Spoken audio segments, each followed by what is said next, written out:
मूंग दी दाल का लालटेन, ऊपर दी गड़गड़ दी एनएक्स दी बेजाना दी मूंग दी दाल की लालटेन, मूंग दी दाल की लालटेन।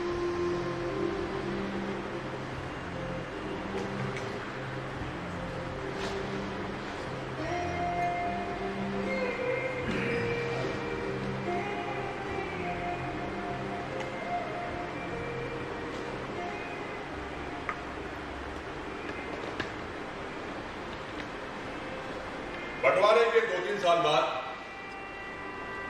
पाकिस्तान सरकार और हिंदुस्तान सरकारों को ख्याल आया कि साधारण कैदियों की तरह पागलों का भी तबादला होना चाहिए। यानी जो मुसलमान पागल हिंदुस्तान के पागल खानों में उन्हें पाकिस्तान पहुंचा दिया जाए और जो हिंदू पागल पाकिस्तान के पागल खानों में उन्हें हिंदुस्तान के हवाले कर दिया जाए। मालूम नहीं ये बात ठीक थी या नहीं। बहरहाल बुद्धिमानों के फैसले के अनुसार इधर उधर की ऊंचे स्तर की कॉन्फ्रेंस हुई और आखिर एक दिन पागलों के तबादले के लिए नियत हुई। अच्छी तरह छानबीन की। वे मुसलमान पागल जिनके अभिभावक हिंदुस्तान में थे वहीं रहने दिए गए और जो बाकी थे उन्हें सीमा पार पहुंचा दिया गया। यहां पाकिस्तान से क्योंकि करीब करीब हिंदू सिख जा चुके थे इसलिए किसी को रखने रखाने का सवाल ही पैदा ना हुआ। जितने हिंदू सिख पागल थे सबको पुलिस के संरक्षण में सीमा पार पहुंचा दिया गया। उधर की मालूम नहीं, लेकिन इधर लाहौर के पागल खाने में जब इस तबादले की खबर पहुंची तो बड़ी दिलचस्प और कौतुकपूर्ण बात होने लगी। मसलन एक मौलवी साहब जो पिछले 12 बरस से बाकायदगी के साथ नमाज अदा करते थे, उनसे जब उनके दोस्त ने पूछा मौलवी साहब ये पाकिस्तान क्या होता है, तो उन्होंने बड़ा सोच विचार का जवाब दिया।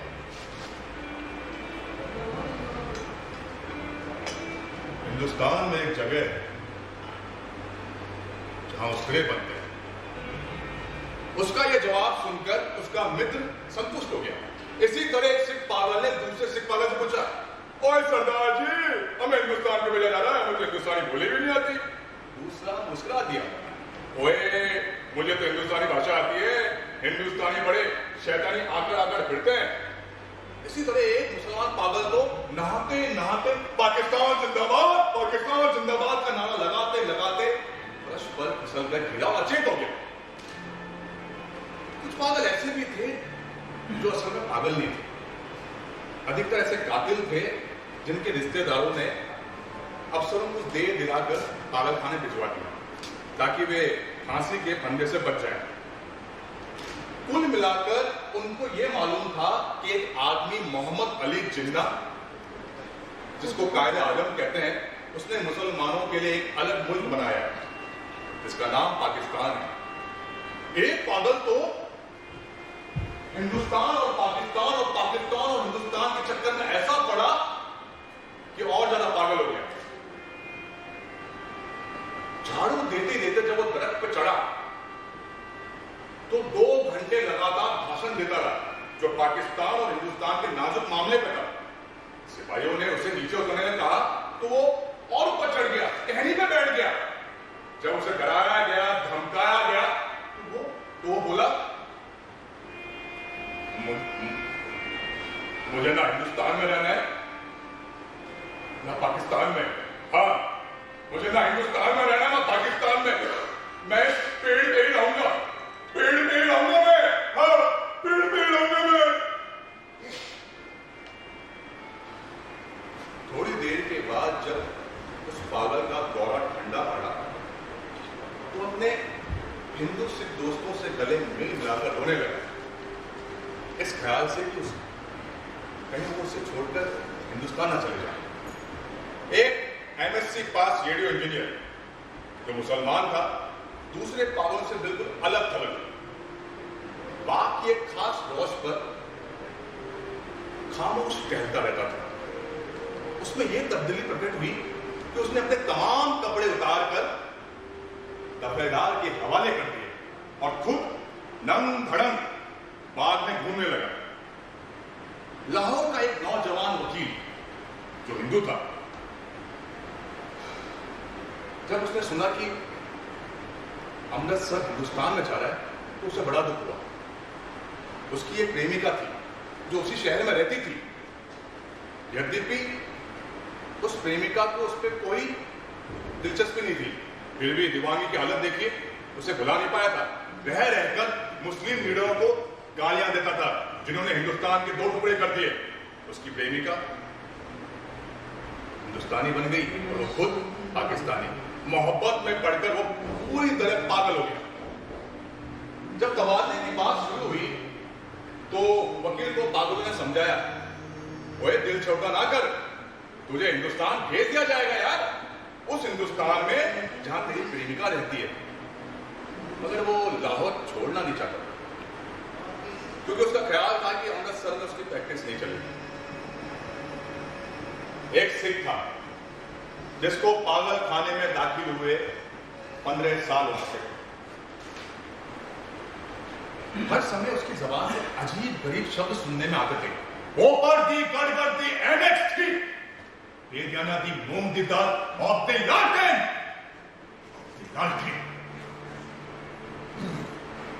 अलबत्ता कभी कभार दीवार के साथ टेक लगा लेता था तो भी हर समय खड़े रहने से उसके पांव सूज गए थे और पिंडलियां भी फैल गई। मगर इस शारीरिक थकान के बाद भी वो लेट कर आराम नहीं करता था। हिंदुस्तान, पाकिस्तान और पागलों के तबादले के विषय में जब कभी पागलों में चर्चा होती तो वो बड़े ध्यान से सुनता। कभी कभार उससे कोई पूछता, तुम्हारा क्या ख्याल है भाई, तो बड़ा गंभीरता से जवाब देता। ऊपर दी गड़गड़ दी एनएचडी मूंग दी दाल of the Pakistan government, Pakistan government. लेकिन बाद में पाकिस्तान गवर्नमेंट की जगह ऑफ दी टोपा टैक्सी ने ली और उसने दूसरे पागलों से पूछना शुरू किया, टोपा टैक्सी का है? टोपा टैक्सी का है? मैंने पूछा टोपा टैक्सी का है?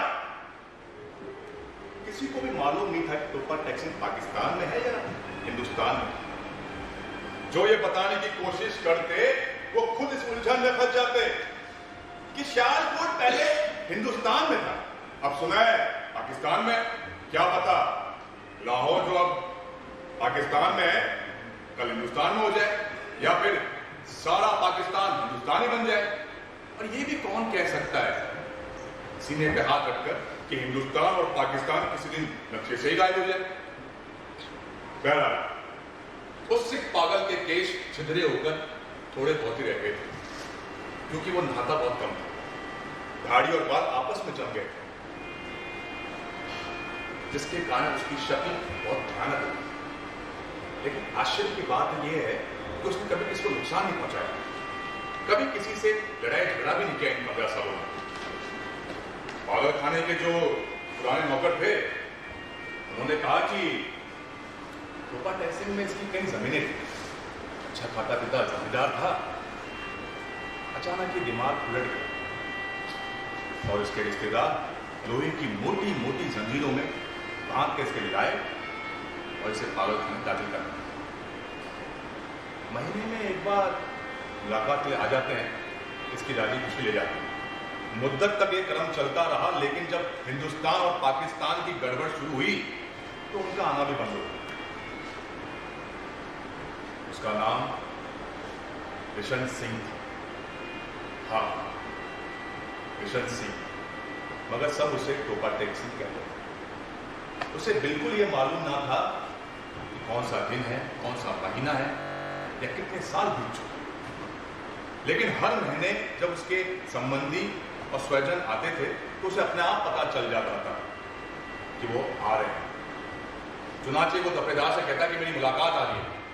और उस दिन वो बहुत अधिक नहाता, बदन पे खूब साबुन घिसता, सिर में तेल लगा के कंघी करता, अपने कपड़े जिन्हें वो कभी इस्तेमाल नहीं करता था उस दिन पहनता और खूब सज धज कर अपने मिलने वालों के पास जाता। जब उसके रिश्तेदार उससे कुछ पूछते तो वो चुप रहता, या फिर कभी कभार ऊपर दी गड़गड़ दी एनएच दी बेजना दी मूंग दी दाल ऑफ द लॉट है कह देगा। उसकी एक लड़की थी जो हर महीने एक अंगुल बढ़ती बढ़ती 15 सालों में जवान टोपा टैक्सी उसे पहचानता ही नहीं था।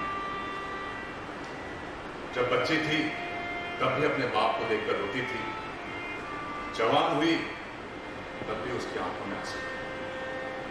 पाकिस्तान और हिंदुस्तान का किस्सा जब शुरू हुआ तो उसने सबसे पूछना शुरू किया, सब पागलों से पूछना शुरू किया, टोपा टैक्सी कहां है, टोपा टैक्सी कहां है। जब उसे संतोषजनक उत्तर ना मिला तो उसकी कुरे दिन ब दिन बढ़ती गई। अब तो मिलने वाले भी नहीं आते थे। पहले तो उसे अपने आप पता चल जाता था कि मिलने वाले आ रहे हैं, अब तो जैसे उसकी दिल की आवाज भी बंद हो गई जो उसे उनके आने की खबर दिया करती थी। उसकी बड़ी इच्छा थी कि वे लोग उससे मिलने आए, उससे सहानुभूति प्रकट करें, तो उसके लिए फल मिठाई और कपड़े लाते हैं, क्योंकि उसको पूरा भरोसा था कि अगर वो उनसे पूछेगा टोपा टैक्सी कहां है, वो बता देंगे पाकिस्तान में है या हिंदुस्तान में। उसका मानना था कि वे लोग टोपा टैक्सी से ही आते हैं जहां उसकी जमीनें थी। पागल खाने में एक पागल ऐसा भी था जो अपने आप को खुदा कहता था। टोपा टैक्सी ने जब उससे ये पूछा, भाई कहां है टोपा टैक्सी, पाकिस्तान में है या फिर हिंदुस्तान में, तो उस पागल ने अपनी आदत के मुताबिक कहकहा लगाया और बोला बोला हिंदुस्तान में है न पाकिस्तान में, इसलिए क्योंकि हमने अभी तक हुक्म नहीं दिया। टोपा टैक्सी ने बोला, अरे भाई हुक्म दे दे ताकि झंझट खत्म हो। उसने बहुत मिन्नतें की, बता दे, क्योंकि वो खुदा जो अपने आप को पागल कहता था वो बहुत व्यस्त था। उसका मानना था कि मुझे अभी अनगिनत हुक्म देने हैं। लेकिन एक दिन बिशन सिंह ने उस पर बरस पड़ा, ऊपर दी गड़गड़ दी एनेक्स दी बेगान दी मूंग दी, वाहिगुरु जी खालसा वाहिगुरु जी फतेह, चौप बोला सोनिया सत श्री अकाल।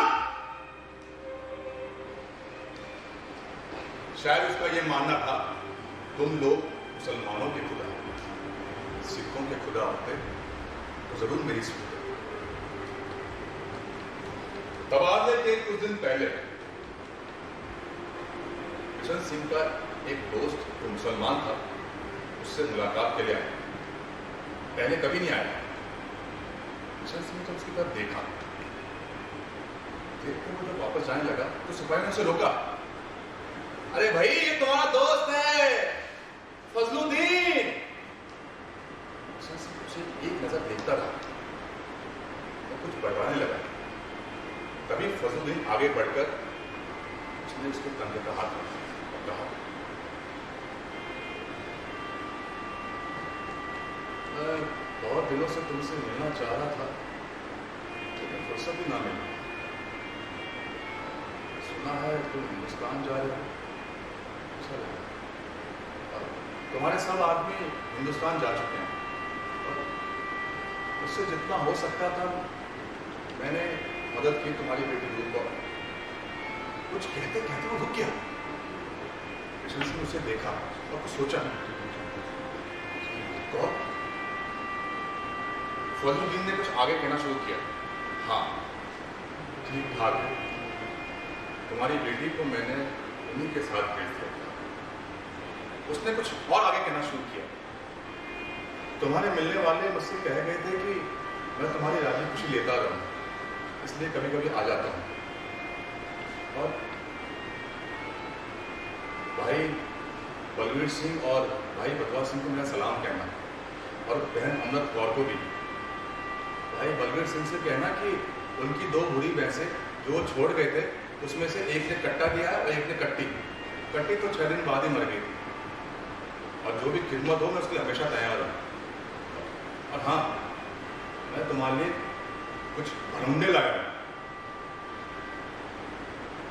भरमुंडे की पोटली किशन सिंह ने पास में खड़े सिपाही को दी और फजलुद्दीन से पूछा, टोपा टैक्सी कहाँ है? वही है। फजलुद्दीन कुछ सोच में पड़ गया।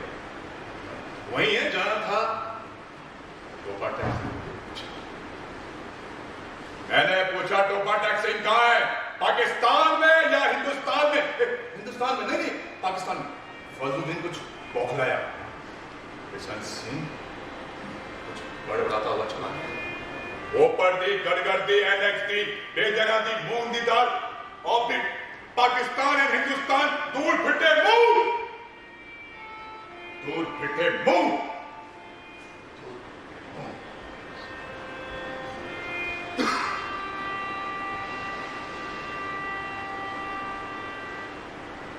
तबादले की पूरी तैयारियां हो चुकी थी।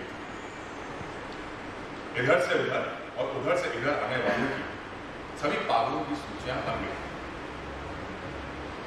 तबादले की तारीख भी तय हो चुकी थी। कड़ाके की सर्दी थी। लाहौर के पागल खाने से हिंदू सिख पागलों की भरी लानियां पुलिस के दस्ते के साथ रवाना हुई। संबंधित अफसर भी उनके साथ थे। वाघा के बॉर्डर पर दोनों और के सुपरिटेंडेंट एक दूसरे से मिले और प्रथम चरण की कार्रवाई खत्म की और तबादला शुरू की, जो रात भर जारी रहा। पागलों से भरी लानियों को पागलों से निकालना और उनको दूसरे अफसरों के हवाले करना बड़ा कठिन काम था। कुछ पागल तो निकलते ही नहीं थे और जो निकलते थे उनको संभालना बहुत मुश्किल था, क्योंकि वो इधर उधर भाग जाते थे। कुछ तो नंगे थे। जब उन्हें कपड़े पहनाए जाते थे तो कपड़े फाड़ कर अपने शरीर से अलग कर देते थे। कुछ गालियां पकड़े थे और पागल स्त्रियों का शोर कुछ अलग था। कड़ाके की सर्दी इतनी थी कि दांत से दांत बज रहे थे। अधिकतर पागलों के समझ में नहीं आ रहा था कि तबादला क्यों हो रहा है, आखिर ये तबादला हो क्यों रहा है। क्योंकि जहां वो रहते हैं वहां उनकी जमीनें, उनको वहां से उखाड़ा क्यों जा रहा है। जो थोड़ा बहुत सोच सकते थे वो पाकिस्तान जिंदाबाद के नारे लगा रहे थे, जिसके कारण से 2-3 बार लड़ाई होते होते बची, क्योंकि ये नारे सुनते ही कुछ हिंदू सिखों को गुस्सा आ गया। किशन सिंह की बारी आई और उसको दूसरी ओर भेजने के संबंध अधिकारी लोग लिखत पढ़त करने लगे। जब उसने अधिकारी से पूछा, टोपा टैक्सी कहां है, पाकिस्तान में या हिंदुस्तान में, तो संबंधित अधिकारी हंसा। पाकिस्तान में। टोपा टैक्सी ने सुनते ही उछला और एक तरफ भागा और दौड़कर अपने शेष साथियों के बीच में जा पहुंचा। पाकिस्तानी सिपाहियों से पकड़ा, लेकिन वो चिल्लाने लगा, मैं नहीं जाऊंगा, टोपा टैक्सी कहां है, टोपा टैक्सी कहां है। वो और जोर से चिल्लाने लगा, वो पर भी गड़गड़ दी है, पाकिस्तान है, टोपा टैक्सी, टोपा टैक्सी। उसे बहुत समझाया गया, देखो चिंता मत करो, टोपा टैक्सी हिंदुस्तान चला जाएगा। अरे नहीं गया तो पहुंचा देंगे, चिंता मत करो। पर वो नहीं माना। बीच में आकर एक स्थान पे अपने सूजी हुई पांवों पे खड़ा हो गया और चिल्लाने लगा, मैं यहां से नहीं जाऊंगा, मुझे यहां से हिलाकर दिखाओ, किसी में ताकत तो हटाओ। अफसर लोग भी सोचे बीमार आदमी है, रहने दो, जब दौरा थोड़ा शांत होगा तो अपना आप सही हो जाएगा। वो अपना बचा हुआ काम करने लगे।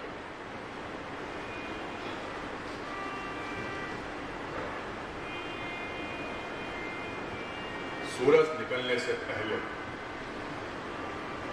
स्तंभ खड़े किशन सिंह के गले से एक गगन भेदी चीख निकली, टोपा टैक्सी कहां है, टोपा टैक्सी कहां है। मैंने पूछा, टोपा टैक्सी कहां है, टोपा टैक्सी कहां है, टोपा टैक्सी कहां है, अरे टोपा टैक्सी कहां है, टोपा टैक्सी।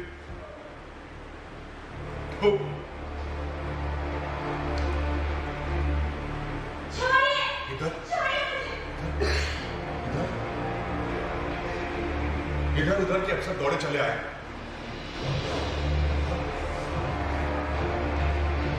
जो पिछले 15 सालों से अपनी टांगों पे खड़ा था, आज औंधे मुंह लेटा था। औंधे मुंह लेटा था और बीच में उस जमीन पर जिसका कोई नाम नहीं था, टोपा टैक्सिंग पड़ा था। उधर कांटेदार तारों के पीछे हिंदुस्तान था, तो वैसे ही कांटेदार तारों के पीछे पाकिस्तान भी था। और कुछ पड़ा था तो सिर्फ और सिर्फ टोपा टैक्सी। टोपा टैक्सी खाली जमीन पर जिसका कोई नाम नहीं था, टोपा टैक्सी पड़ा हुआ। टोपा टैक्सी पड़ा हुआ था। ऊपर की करकट थी, एनएच की बेजाना की बूंद की घर, और लाल